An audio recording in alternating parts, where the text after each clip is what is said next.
How about a little bit of dodging and burning, lightening and darkening?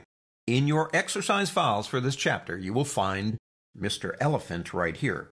Now, the name that I've given the elephant is actually the name from the company PhotoSpin where I got that image. And the reason I keep the name as the number is because some people sometimes ask me where I got an image, and I say, well, say photospin.com. And they say, no, where did you get exactly that image on PhotoSpin? And they do actually have a lot of images of elephants. And this way you know the number, you know where to get it. Photospin.com. Let's go ahead and open that guy up. Say, how'd you do to Mr. Elephant? Now, what we want to do here is we want to lighten some of the areas up and maybe darken slightly some of the other areas up to give it a more even appearance. It's not really necessary. You talk to a lot of photographers, and they appreciate Photoshop like I do. They love it. But they don't want to do too much because they want the image to appear more natural.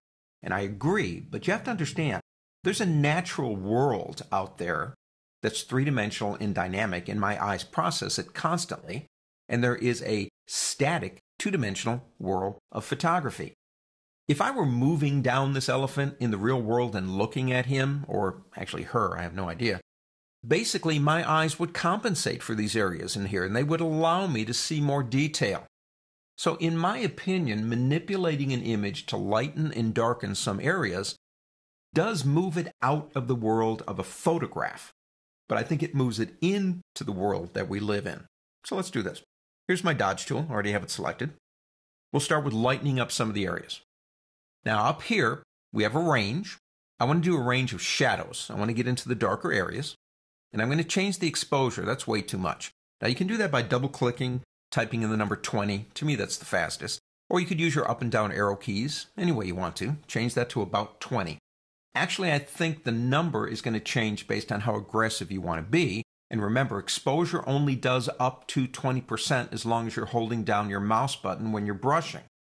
It won't do any more. So you can spend some time in a leisurely way and do it exactly the way you want it to be. I do want a bigger brush, so I'm going to use my right and left bracket keys, which is kind of nice. Something about maybe like that. And we're going to come over here to background and press Control-J to give a copy. Why? Because this is destructive editing when you're using this tool. And I want to have a before and an after, or maybe I changed my mind, I want to go back to the original. All that done, come over here and click and hold and just begin moving. Now these are going to be subtle moves. By that I mean, if you try to do too much, it's going to flatten the image out. It's not going to look natural anyway. So I'm going to keep going on this area until I get that full 20%. Again, I'm not planning on making it look like there's a spotlight down there. I just want to lighten it up just a little bit. Okay. Now I'm going to let go of the mouse. And I'm going to move over here, a little bit of a smaller brush, and let's just lighten up some of these areas down in here.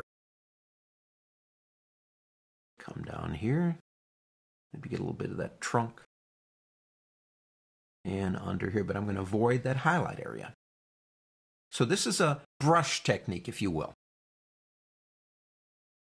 Okay, I like that. So let's switch gears now and maybe do a little bit of darkening. But before we do, let's see what we've done so far by turning this off. It's a subtle effect. If you watch it while you're doing it, it becomes more obvious when you see the original. Now, I think I want to tone down these areas just a little bit. So we're going to go into our burn tool, which means darken. We'll change this to highlights. And I want my exposure this time at about maybe 15. I don't want to do a whole lot here.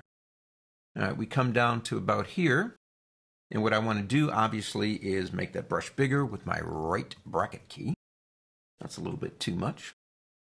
And then just begin very subtly painting in these areas. Now, since we're choosing highlights, the cool thing about that is if we get too much into the midtone or darker areas, it really won't impact it because it's only being controlled by that one area. Okay, and again, as long as you've got your finger on the mouse, you're only going to get that 20 or actually 15%. Okay, let's stop there, let go of the mouse, come over here maybe, and again, we can look at a before and an after. Now, to me, You're generating an image that's beyond film, unless you do something like HDR photography, and you're making the image look a little bit more like what I saw or what they saw when they shot that photograph. Dodging and burning. In the next lesson, we'll look at a creative use of sponging. On to the next.